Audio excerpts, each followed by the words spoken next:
Imagine being cut off by your own family via group text, only to have them realize, hours later, they'd accidentally cut off the very lifeline they depended on. That's exactly what happened to me last month, and the shockwaves are still rippling through my life. My name is Heather. I'm 32 years old, and for my entire life, I was the overlooked prodigy of the Miller family. We weren't just any family from Boston. We were the Millers, a name that carried serious weight in New England's financial circles. Our business, Miller Financial Advisors, was a three-generation legacy built from scratch by my grandfather after the war. I grew up watching my father, Robert Miller, expand that empire. Our sprawling colonial in Brooklyn was a shrine to success. Expensive art, imported furniture, and framed photos of my parents rubbing elbows with politicians and celebrities. My mother, Diana, played the perfect corporate wife, hosting lavish dinner parties where million-dollar deals were sealed over her famous apple pie. From a young age, I showed a knack for numbers that genuinely surprised everyone. While my cousins played with toys, I was devouring my father's stock reports. By age 10, I was asking questions about market trends that sometimes even he couldn't answer. This created an uncomfortable dynamic that followed me well into adulthood. Even after graduating top of my class from Wharton with a double major in finance and economics, my family still treated me like the little girl who needed her hand held. When I joined Miller Financial at 24, my father put me under the supervision of my cousin Jake. Jake, bless his heart, had barely scraped by in his business classes at a state college. "You need to understand how we do things in the real world, Heather," my father said, patting my shoulder with an infuriating condescension. "Jake's been here longer." Jake had been there exactly 7 months longer. But over the next 8 years, I quietly became the firm's most valuable, albeit unsung, asset. My investment strategies consistently outperformed market averages by 7 to 9%, while the industry was celebrating meager 2% gains. Clients specifically requested me, though my father would often swoop in and take credit for my team's performance during board meetings. Beyond the firm, we had a family fund. This was a separate entity, a $12 million pool that family members contributed to, using it for everything from new business ventures to luxury vacation homes. My personal contribution had grown to $4.2 million over the years, nearly 35% of the total fund. What nobody in my family knew was that I'd been building my own separate investment portfolio since college. While they were vacationing in the Hamptons each summer, I was meeting with startup founders and angel investors. While they bought luxury cars, I was acquiring minority stakes in emerging tech companies. Last Thanksgiving, my Uncle William raised a glass, toasting the Miller family business where we all pull our weight and share the rewards equally. Everyone cheered. My division had generated 62% of the company's profits that quarter. I just smiled, raised my glass, and made a mental note to accelerate my exit strategy. Family meetings were a monthly ritual, held in the mahogany-paneled conference room downtown. I'd present detailed analyses and growth projections, only to have my Uncle Richard interrupt with statements like, "That's all very technical, Heather, but what does your father think?" My mother would often pull me aside afterward, her advice well-meaning but utterly infantilizing. "Honey, men don't like women who sound too smart. You need to let your father and uncles feel important." My Aunt Patricia, my father's sister, and the very person who would later give a thumbs up to my exclusion, had never worked a day in the business. Yet, she sat on the board and received the same profit share as those of us working 60-hour weeks. She had a particular talent for taking credit for others' ideas, especially mine. "Remember when Heather mentioned international markets?" she once announced. "I've been thinking we should expand into Europe." This was 3 weeks after I'd presented a detailed European expansion plan that had been, of course, tabled for further consideration. My cousin Amanda was the only family member who seemed to recognize what was truly happening. Over lunch one day, she confided, "They do the same thing to me, but worse, because I don't have your financial skills to make the money. They just want me to marry someone useful to the business." Despite all this, I remained loyal. I truly believed that eventually my contributions would be recognized and respected. I kept pouring my talent into growing the family wealth, all while quietly building my own safety net.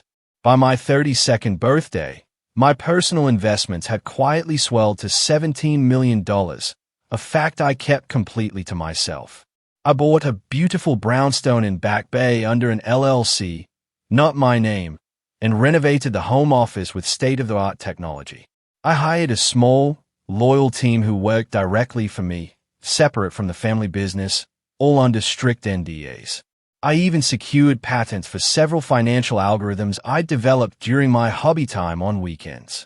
I never flaunted my success.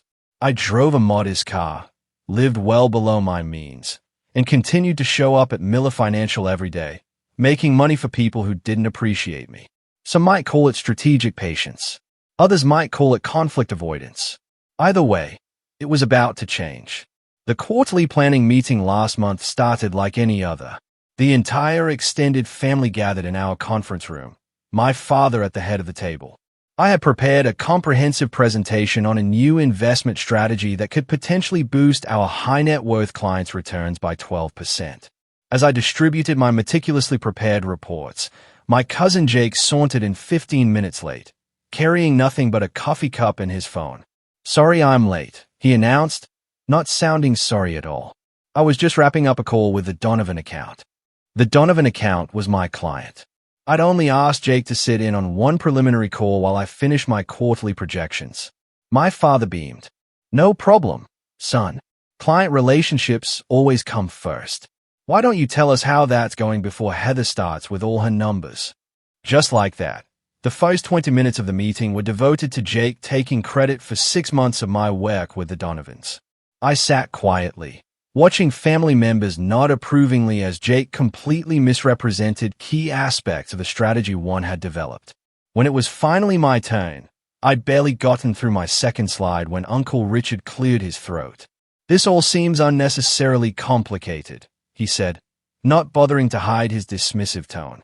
"Our clients trust the Miller name because we keep things simple and reliable." My Aunt Patricia nodded vigorously. "Exactly. All these algorithms and technical strategies just confuse people." I took a deep breath. Actually, our client surveys indicate they are specifically coming to us for more sophisticated approaches. The market has changed, and if we don't adapt, we'll start losing accounts to firms that are embracing these new methodologies. My father tapped his pen on the table, a signal I'd learned meant he was getting impatient. "Heather, theory is one thing, but we deal in practical realities, hey?" "This isn't theory," I replied, trying to keep my voice even. "I've already implemented this approach with the Westfield portfolio as a test case. They've seen a 14% return in just 1 quarter. There was a moment of surprised silence before my father responded. "You implemented this without authorization. That's not how we do things, hey?" I felt heat rising in my cheeks. "I discussed it with you last month. You said to do whatever I thought best with the Westfield account since it was underperforming." "I certainly didn't authorize a complete strategy overhaul," he countered, though we both knew he'd barely listened during that conversation, distracted by a golf tournament on the office television. Jake jumped in. "I have a simpler approach we could consider." He had nothing prepared, no slides, no data, not even a notepad. Yet, for the next 30 minutes, the family listened attentively as he essentially repackaged ideas I had presented last year, conveniently missing the key components that would actually make them work. "Now, that's the kind of straightforward thinking clients expect from the Miller name," my father said proudly when Jake finished. "Let's develop Jake's approach for next quarter." After the meeting, I tried to speak with my father privately in his office. "Dad, I'm concerned about the direction we're taking. The strategy Jake proposed has significant gaps that could expose clients to unnecessary risk." My father was checking sports scores on his phone. "Heather, you're too caught up in the details. This business was built on relationships and instinct, not just numbers and charts. But the numbers and charts are what keep us compliant with regulations and actually growing client wealth," I pointed out. He finally looked up. "You know what your problem is? You've never trusted the family way of doing things. Always thinking your fancy degree makes you smarter than everyone else." I was stunned. "That's not true. I've dedicated my entire career to this family business. And we appreciate that, sweetheart, he said, waving me off. But sometimes you need to remember that you're still learning how things work in the real world. I was 32 years old, managing over $300 million in client assets with a track record that had helped double the firm's value in 8 years. And I was still learning. As I left his office, I overheard my Aunt Patricia talking to my uncle in the break room. Heather's presentations give me a headache. She's saying all those charts and big words like she's trying to make the rest of us feel stupid. Robert needs to rein her in. My uncle agreed. The girl doesn't understand our culture. Never has. I quietly stepped away, a cold realization settling in my stomach. I went back to my office and closed the door, sitting in silence. For the first time, I allowed myself to accept what a part of me had always known. I would never be fully respected in my family business, no matter what I contributed. That evening, instead of joining the family for our usual post-meeting dinner, I went home to my brownstone and began reviewing my personal affairs. I confirmed that all my independent business dealings were properly separated from family assets. I checked that my patents and intellectual property were securely in my name alone. I reviewed client contracts to confirm which relationships were legally tied to me personally rather than the firm. I wasn't planning anything specific yet, but something had shifted, and I knew I needed to be prepared. The next week brought more subtle slights and dismissals. In a client meeting, my father interrupted my explanation of a tax strategy to translate it into English, essentially oversimplifying my advice to the point of inaccuracy. At a staff training session, Jake presented one of my risk assessment models as his own creation. My aunt accidentally left me off the email chain for an important family business discussion. Then came the final straw. I arrived early at the office on Tuesday to prepare for a meeting with our largest client, only to find the meeting had been moved up and was already in progress. Through the glass walls of the conference room, I could see my father, Jake, and 2 other family members sitting with clients I had worked with for years. I stood frozen in the hallway, watching as they showed the client presentation slides I had created. As the client nodded approvingly, my father and Jake exchanged congratulatory glances. Later that day, I discovered they had also scheduled a strategic planning retreat for the following weekend at my uncle's lake house. Everyone in the family leadership team was invited, except me. That night, I sat in my home office until late, staring at my computer screen, but not really seeing it. Years of memories cycled through my mind. All the times my ideas had been dismissed, only to be celebrated when presented by someone else. All the extra hours I'd worked to prove my worth. All the growth I'd created for a family that would never see me as an equal. Enough, I whispered to the empty room. Whatever happened next, I knew I was done being undervalued and overlooked. 3 days later, on Friday afternoon, my phone buzzed. A notification from our family WhatsApp group. My father had created this group 2 years ago for business matters, though it had mostly become a place for golf scores and vacation photos. The message from my father read, "After considerable discussion among the senior family members, we think it would be best if Heather steps away from client management for now. We appreciate her background work, but recent feedback suggests clients respond better to our traditional approach. This isn't permanent, just a chance to realign with the Miller way of doing things." I stayed at the screen, watching as the responses started pouring in. My Uncle Richard, completely agree. Smart move. Aunt Patricia and Cousin Jake, happy to take over her accounts in the transition. My mother, we only want what's best for everyone. 2 other cousins added their own affirmative responses. No one objected. No one even asked what client feedback they were referring to, which was telling, since I managed our client satisfaction surveys and knew our numbers were excellent. I felt an odd sense of calm as I watched this unfold. After years of trying to prove my worth, after all the revenue I had generated, after all the growth I had created for them, this was what it came down to. A group text, removing me from my role, without even the courtesy of a private conversation first. I waited exactly 17 minutes before responding. During that time, several more supportive messages appeared from various family members, including some who had previously claimed to be on my side during office disagreements. Finally, I typed, "Understood. I'll respect that decision and step away from the family fund." 2. Wishing everyone continued success. Short, professional, and containing a bombshell they didn't yet understand. I put my phone on silent and placed it face down on my desk. Then I opened my laptop and logged into the banking portal for our family fund. As a major contributor and one of the fund administrators, I had full access. The process was surprisingly simple. A few clicks to initiate the withdrawal of my entire contribution, $4.2 million, plus the accurate portion of growth attributable to my investments within the fund, which added another $1.7 million. The system asked if I was sure. I was. I then sent a formal email to our family attorney, documenting my withdrawal from the fund, citing the section of our family agreement that allowed major contributors to exit with proper notice. I blind copied myself on a separate email account for records. The family fund had always operated with a liquidity requirement, keeping at least 50% of assets in easily accessible accounts. This meant my withdrawal wouldn't bounce due to insufficient liquid assets, but it would immediately and dramatically alter the fund's structure and capacity. Our banking alerts were set to notify all administrators of any transaction over $50,000. I was counting on the fact that most family members, enjoying their Friday evening, wouldn't check those notifications until much later. With that done, I sent another email to my private team, informing them of upcoming changes and setting a meeting for Monday morning.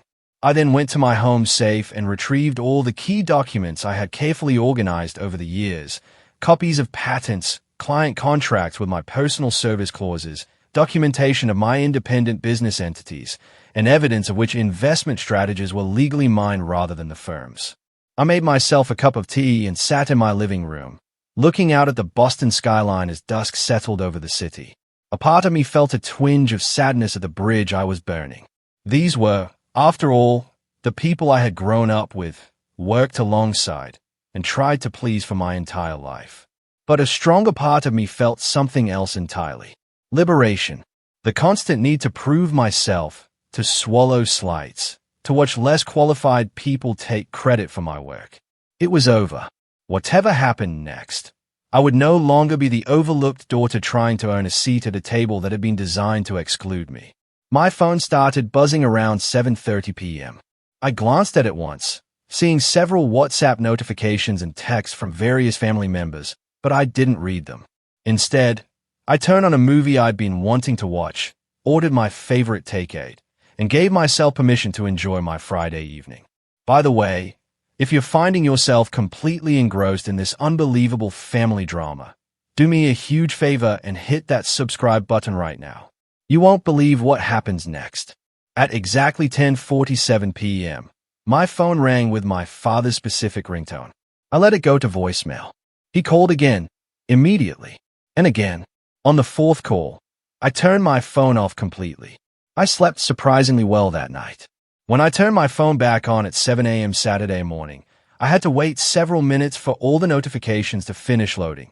64 missed calls, 127 text messages, 43 WhatsApp messages, 17 voicemails.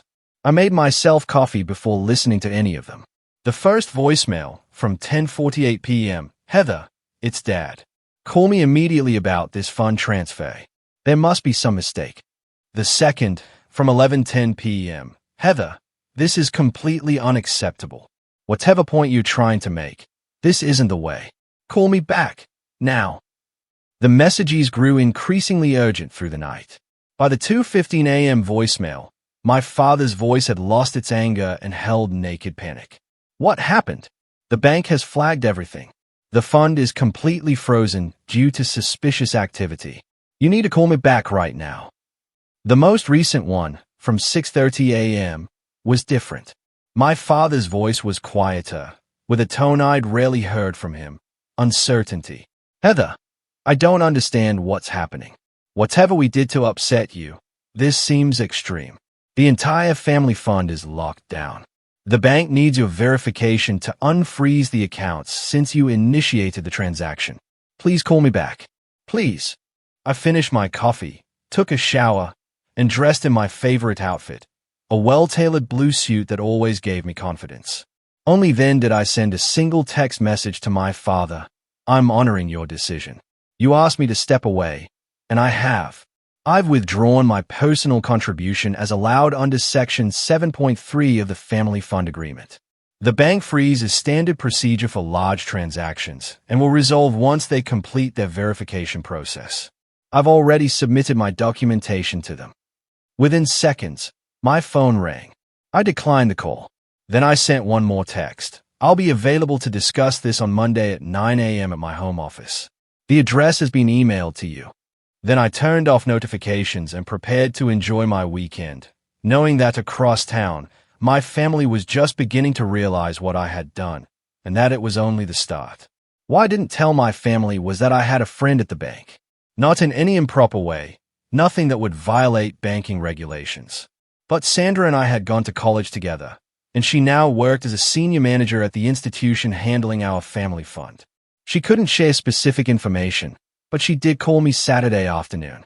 Your family is creating quite a scene, she said, a hint of amusement in her voice. Your father has been on the phone with 3 different departments. Your uncle showed up in person and demanded to speak with the president of the bank. I'm sorry about that, I replied. Don't be, Sandra said. From what I can tell, everything you did was completely by the book. The freeze is just standard protocol when a significant percentage of a large fund is withdrawn suddenly. It's an anti-fraud measure. I know, I said, and I've already submitted all the documentation showing I'm entitled to those funds, which is why it should be resolved by Monday, she confirmed. Though I doubt that will calm them down in the meantime. She wasn't wrong. Through various notifications that kept appearing despite my efforts to mute them, I caught glimpses of the family meltdown. My phone would light up with preview snippets. Uncle Richard, this is sabotage. She can't just. Aunt Patricia. I always said she was too emotional. Cousin Jake, what about the Henderson deal we were counting on? My mother, Heather, honey, please just talk to us. We can fix. By Saturday evening, the tone of the messages had begun to shift from outrage to desperation. The family had apparently begun to understand the full implications of my withdrawal. The Henderson deal Jake mentioned was a $20 million commercial real estate project the family had been planning to invest in.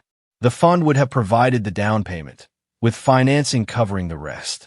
Without my portion, they were now significantly short of the required cash, and the bank freeze meant they couldn't access even the remaining funds in time to save the deal. 6 months of work and a potential $3 million profit were evaporating. My cousin Amanda was the only one who sent a different kind of message. Good for you. They never appreciated what you brought to the table. Want to get coffee next week? I actually smiled at that one and sent back a simple yes. Saturday night brought a new wave of calls and messages. This time it wasn't just family members. Clients had apparently begun to hear rumors and were concerned about their accounts. My father had given out my personal cell number, suggesting people contact me directly about the temporary technical issue with some accounts. This crossed a line, involving outside clients in a family dispute. I spent 2 hours sending carefully worded reassurances to clients, clarifying that their individual investment accounts were completely separate from the family fund and entirely unaffected. I also noted that I would be happy to discuss their portfolios directly on Monday if they had any concerns. I was careful not to disparage the family business or give any indication of the internal conflict. These were relationships I had built over years, and regardless of what was happening with my family, I maintained my professional ethics. Around midnight, our family attorney, Jonathan, called. Unlike the others, he was calm and measured. Heather, I've reviewed your withdrawal documentation, and everything appears to be in order legally. However, the timing and manner of this action have created significant challenges for the family operations. I understand that, I replied. But as you've confirmed, I've acted within my rights. He paused. Your father has asked me to propose an immediate restoration of the funds with a renegotiated leadership role for you within the company. I appreciate the offer, I said, but I'm not making any decisions right now. I'm happy to discuss options on Monday morning. Another pause. Is also mentioned the possibility of legal action regarding intellectual property and client relationships. Now, it was my turn to pause. This was a weak threat, and Jonathan knew it. All of my patents and proprietary strategies are registered in my name personally, not the company's. As for client relationships, I'm sure you've reviewed the contracts and noticed the personal service clauses in many of them. But again, I'm happy to discuss all of this on Monday. He sighed.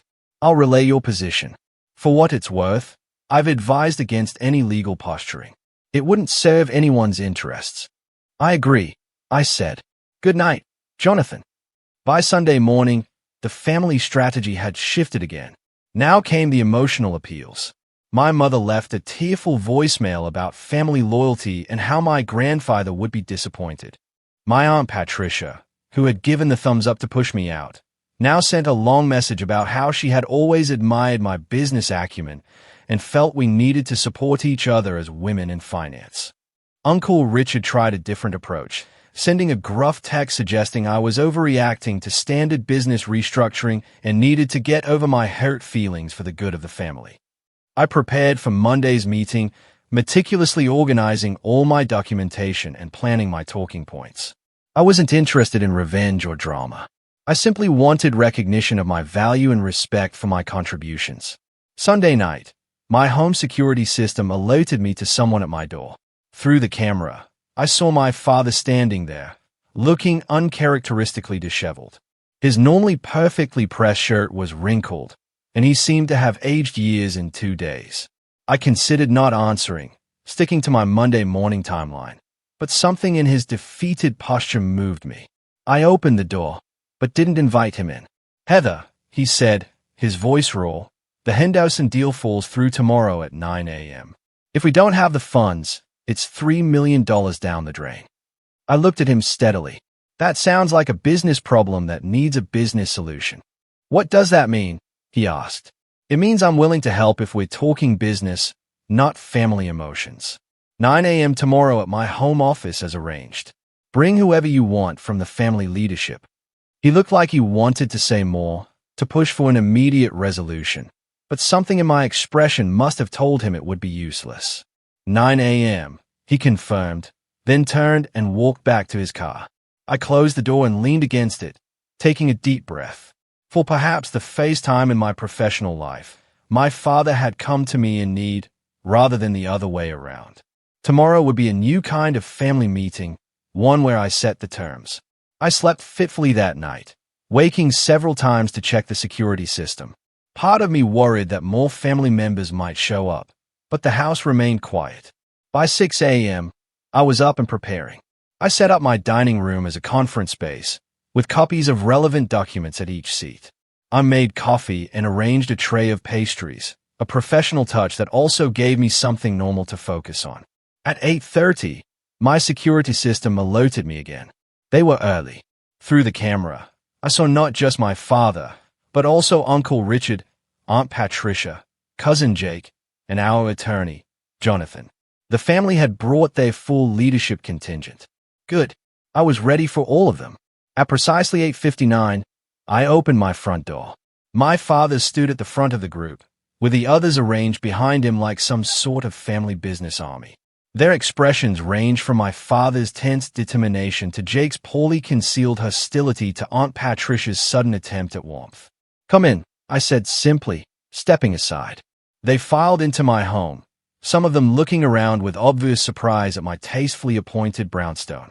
I had never invited family into my personal space before, and I could see them reassessing things as they noted the original artwork and high-end furnishings.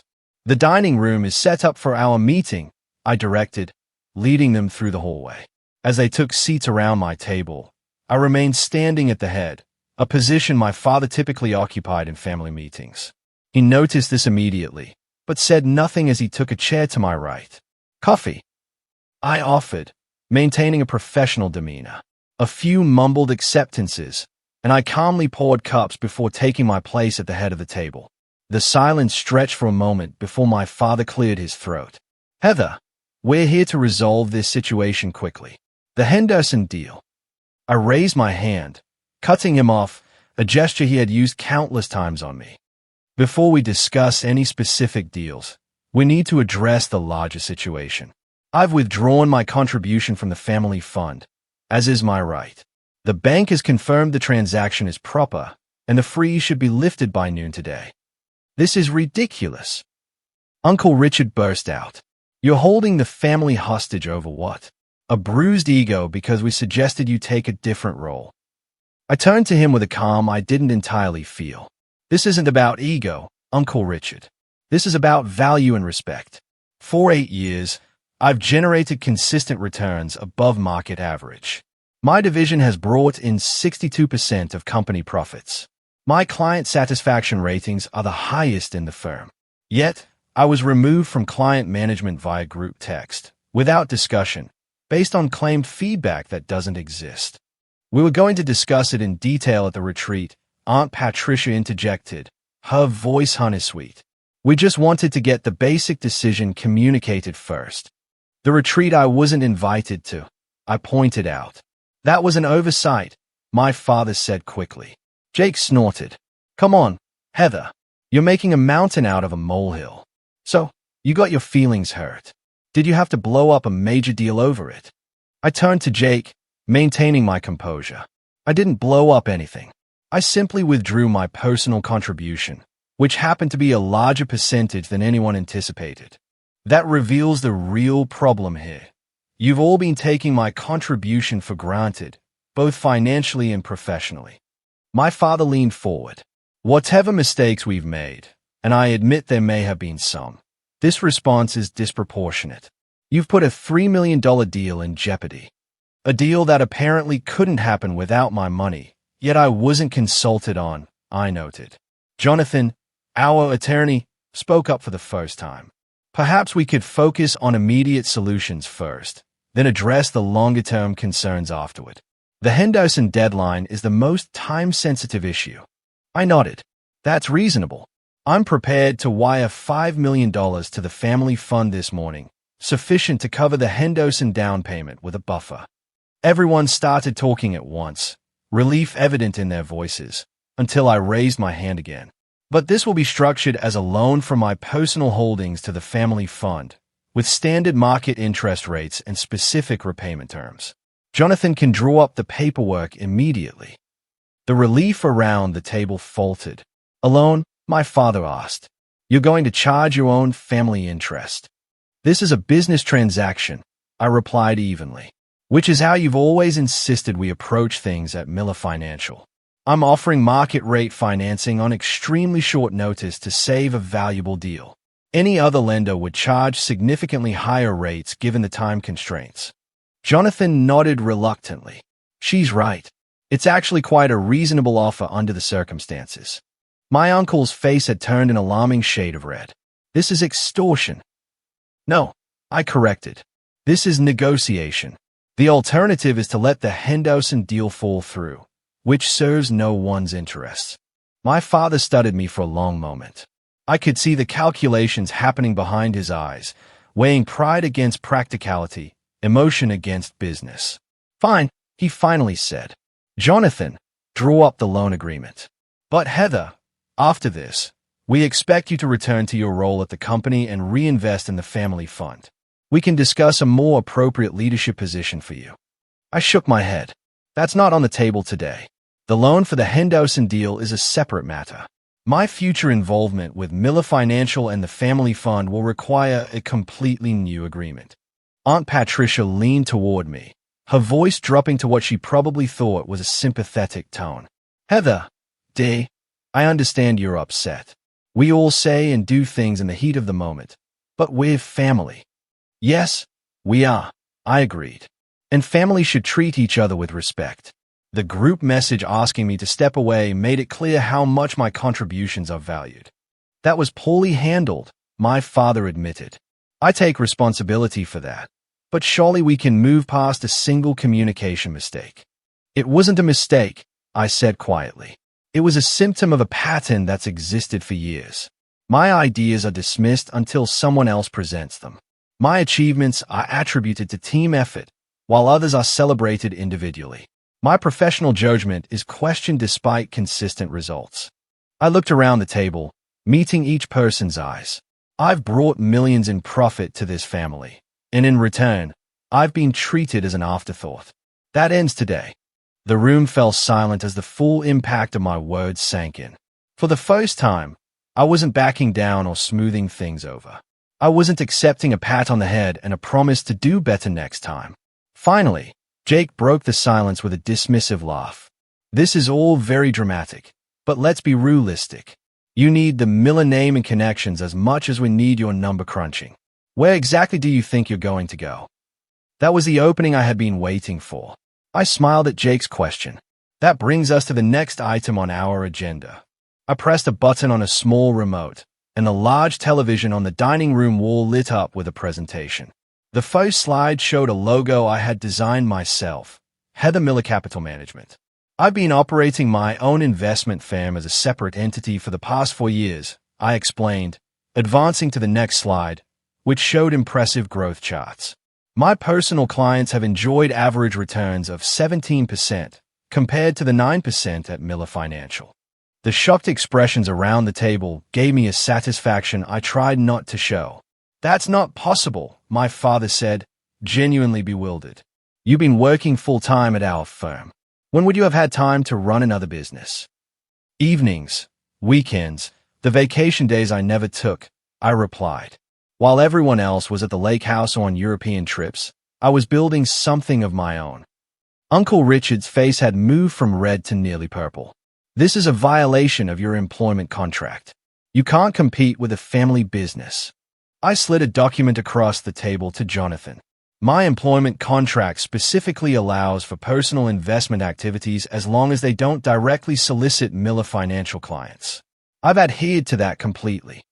Jonathan skimmed the document and gave a reluctant nod. She's technically correct.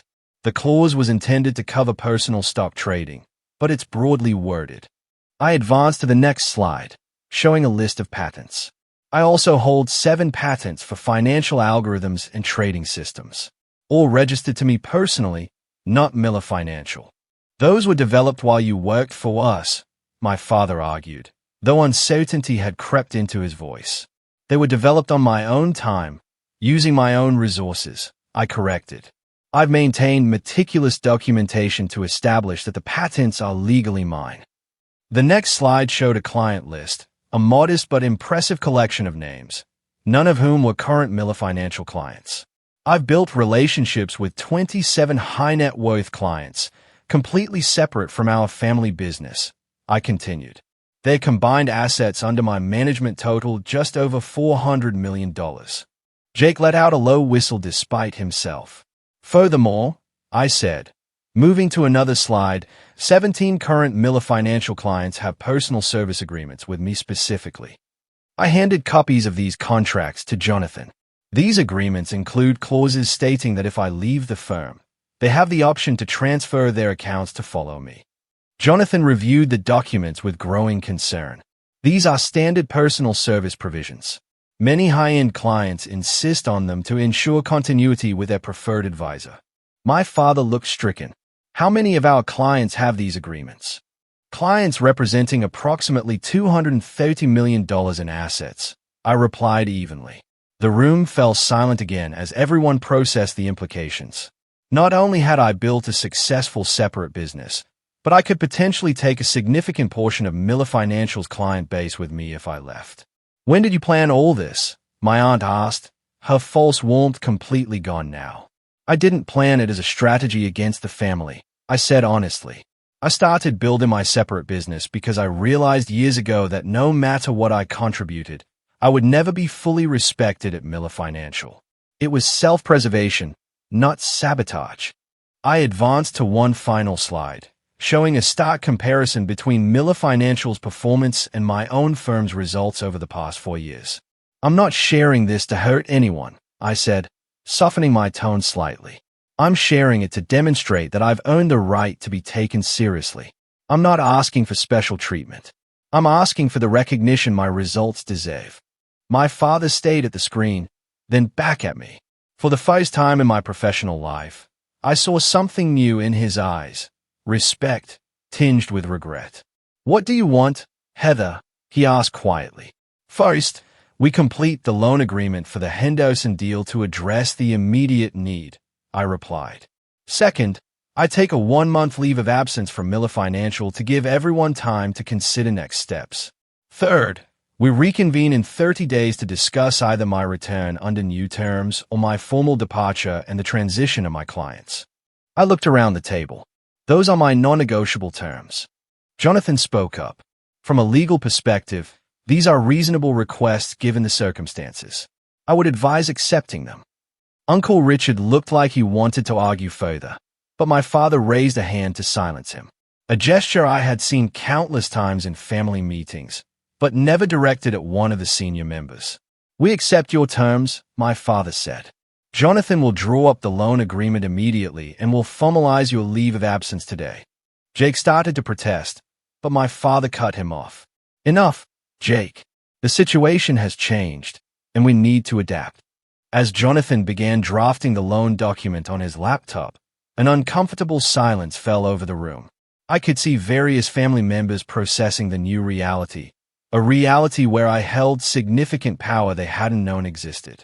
Aunt Patricia, ever the political weathervane, was the first to adjust her approach. Heather, I've always said you were the most talented financial mind in the family. I look forward to seeing what role you might take when you return. The insincerity was almost comical, but I simply nodded politely. Within an hour, the loan agreement was finalized. I signed the document, and the transfer was initiated immediately. The Henderson deal would proceed, saving the family from an embarrassing and costly failure. As everyone prepared to leave, my father lingered behind. When we were alone, he looked around my home with new eyes, taking in the success I had built independently. I underestimated you, he said finally. I've been doing it your entire life, haven't I? I didn't answer directly. The family meeting in 30 days will be an opportunity for a fresh start, one way or another. He nodded, looking suddenly older and very tired. For what it's worth, I'm proud of you, even if I haven't shown it. Thank you, I said, and meant it. But I needed that recognition years ago, not after I forced your hand. He nodded again, accepting the truth of my words, then turned to leave. At the door, he paused. Your grandfather would have been impressed. He valued results and determination above everything else. After everyone left, I sat alone in my dining room, looking at the remnants of the meeting. Coffee cups, scattered papers, the lingering tension in the air. 4 years, I had imagined a confrontation where I finally stood up for myself. But the reality had been both more clinical and more emotional than I had anticipated. I wasn't naive enough to think one meeting had solved everything. The next 30 days would be a critical period of adjustment for everyone, myself included. But for the first time in my professional life, I had negotiated from a position of strength rather than hoping for recognition that never came. Whatever happened next, the dynamics had been permanently altered. I had finally claimed my own value, and no one, not even my father, could dismiss it any longer. The 30 days of my leave passed more quickly than I expected. I focused on my independent business, working with my small team to prepare for any outcome of the upcoming family meeting. If we needed to absorb transferred clients from Miller Financial, we had systems in place. If we were to create some new hybrid arrangement with a family business, we had proposals ready. I also took time for myself, hiking in the White Mountains on weekends, having dinners with non-family friends, and even dating a bit, something I had neglected while building my parallel career. There was a lightness to my days that had been missing for years. The weight of constantly seeking approval lifted from my shoulders. My cousin Amanda and I met for coffee several times. Away from the family dynamics, she shared her own frustrations and aspirations. She had an architectural degree she'd never been allowed to use, as the family had pushed her into the marketing department at Miller Financial. Watching you stand up to them gave me courage, she told me during one of our conversations. I've started interviewing with design firms. I haven't told anyone else yet. They'll try to talk you out of it, I warned. She smiled. I know, but I've seen what's possible now. I received occasional updates from Jonathan about the family business. The loan had saved the Henderson deal, which was proceeding smoothly. My father had even implemented some of my proposed strategies with positive early results. Several family members had been making overtures through Jonathan, testing the waters for the upcoming meeting. When the day finally arrived, I chose a neutral location, a private room at an upscale Boston restaurant, rather than either my home or the family offices. I arrived early to ensure the setup was as I wanted, a round table rather than a rectangular one, eliminating the head position my father traditionally occupied. They arrived as a group again, but the energy was different. Gone was the confrontational stance from our last meeting. My father led with a subdued confidence. Uncle Richard seemed resigned rather than angry, and Aunt Patricia had abandoned her false warmth for careful neutrality. Jake looked uncomfortable but controlled, and Jonathan maintained his professional demeanor. Two new additions surprised me: my mother, who rarely attended business meetings, and my cousin Amanda. After everyone was seated and pleasantries exchanged, my father opened the discussion. "Heather, over the past month, we've had time to consider the situation carefully. The family and the business have benefited from your contributions in ways we failed to fully recognize. We would like to propose a new arrangement that we believe acknowledges your value while preserving the family legacy we all care about." He nodded to Jonathan, who distributed folders to everyone at the table. "We're proposing a restructuring of Miller Financial," my father continued. "The creation of a new division, Miller Capital Management, with you as president and CEO. This division would have autonomy over investment strategies and client relationships, with its own profit-sharing structure separate from the traditional family pool." I opened the folder and reviewed the proposal as he spoke. The terms were surprisingly favorable: a significant ownership stake, decision-making authority, and compensation tied directly to performance. Additionally, my father said, "We're proposing changes to the family fund structure. Each contributor would have proportional voting rights based on their investment, rather than the current system where all family members have equal say regardless of contribution." This was a major concession, a direct acknowledgement of the power imbalance that had existed. "What about my existing independent business?" I asked. "We're proposing a merger," Jonathan explained. "Your clients and patents would be incorporated into the new division, with specific protections for your intellectual property rights. All client service agreements would remain intact, with you as the primary advisor." I considered the proposal carefully. And leadership succession, the same issues could arise again in the future. My father nodded. "The restructuring includes a merit-based succession plan for all divisions.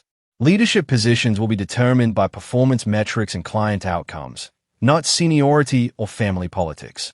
It was a comprehensive proposal, addressing most of my concerns. The family had clearly done serious work during my absence. "I'll need time to review the details," I said. Of course, my father agreed. "We're not expecting an immediate decision." Uncle Richard, who had been uncharacteristically quiet, spoke up. "I want to acknowledge something, Heather. I've been dismissive of your approaches because they weren't how we've traditionally done things. The results speak for themselves, and I was wrong to resist change that clearly benefits our clients." Coming from my uncle, this was the equivalent of moving mountains. Aunt Patricia added, "The family business needs to evolve. Your generation brings perspectives we need to embrace, not resist." Jake shifted uncomfortably before adding, "I've learned a lot reviewing your client strategies over the past month. There's a depth to your approach that I hadn't fully appreciated."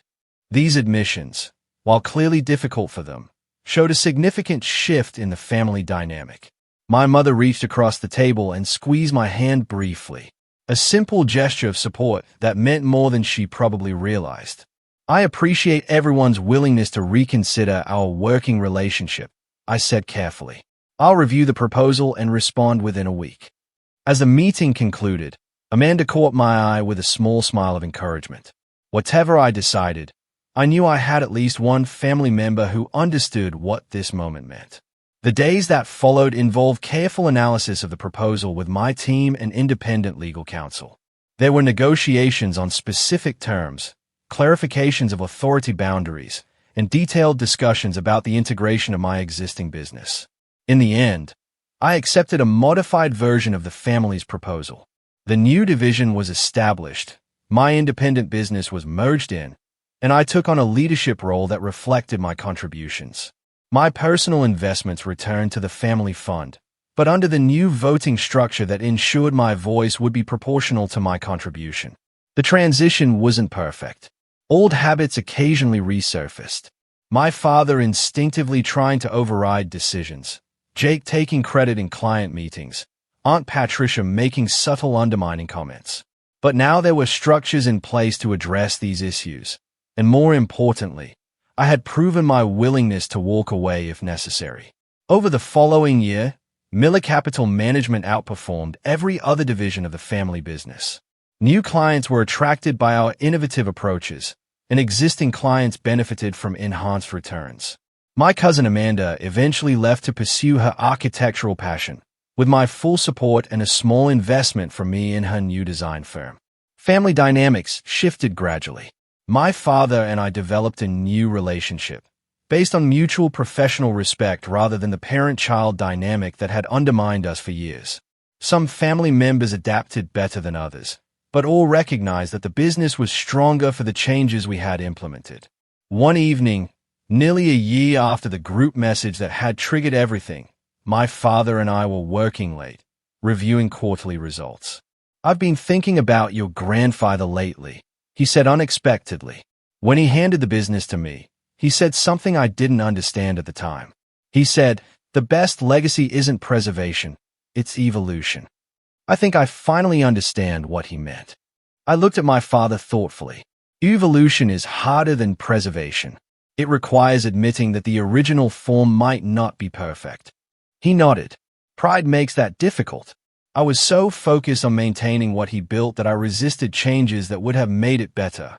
He smiled slightly, even when those changes came from the person most committed to its success. "It's never too late to evolve," I said. The journey from being undervalued to being respected hadn't come easily.